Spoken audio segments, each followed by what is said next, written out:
আসসালামু আলাইকুম প্রিয় বন্ধুরা ও আমার কাস্টমারগণ, আপনাদেরকে অতি দুঃখর সহিত একটা কথা বলতেই হইতেছে। এখন তো মানুষে আপনাদের সাথে কাজিয়া করে, দোকানদারে কাস্টমারের সাথে কাজিয়া করে। আমি কিন্তু কাজিয়া করতে চাই না। আমি আপনাদেরকে অনুরোধ করতে চাই, আমি আপনাদেরকে অনুরোধ করে জানাইতেছি।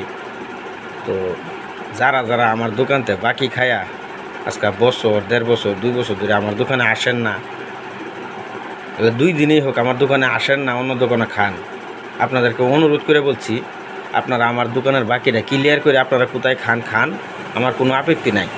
ঠিক আছে, আমার কোনো আপত্তি নাই। যেরকম আপনাদের অন্য দোকানে ভালো লাগে, আমার কোনো আপত্তি নাই। আমার দোকানের বাকিটা ক্লিয়ার করে আপনারা কারা কোন দোকানে খান খান, কে কোথায় যান যান, আমার কোনো আপত্তি নাই। আরেকটা কথা বলবো, যারা যারা ভাবতেছেন যে ওহিদুলের দোকানতে বাকি নিয়ে আসি গা, তো আপনাদেরকে অনুরোধ করে বলবো, আমার কাছে কেউ বাকির জন্য আসেন না। আমার কাছে কেউ বাকির জন্য আসেন না, কারণ আমার হাল অবস্থা বহুত খারাপ। আমার দোকান চালানি কষ্ট হইতেছে এখন। তো আপনাদেরকে খাওয়াইয়া এখন আমি নিজে খাইতে পাইতেছি না, তো মানুষের সাথে কাজিয়াও করতে পারি না।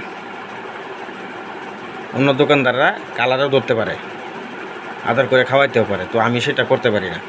তো আপনাদেরকে অনুরোধ করে বলবো, যার যার কাছে বাকি পাই, আপনারা আমার টাকাটা ক্লিয়ার করে কোন জায়গায় যাবেন যান, আমার কোনো আপত্তি নেই। ধন্যবাদ সকলকে। ভালো লাগলে ভিডিওটা শেয়ার করে দিবেন, যাতে সবাই দেখার সুযোগ পায়।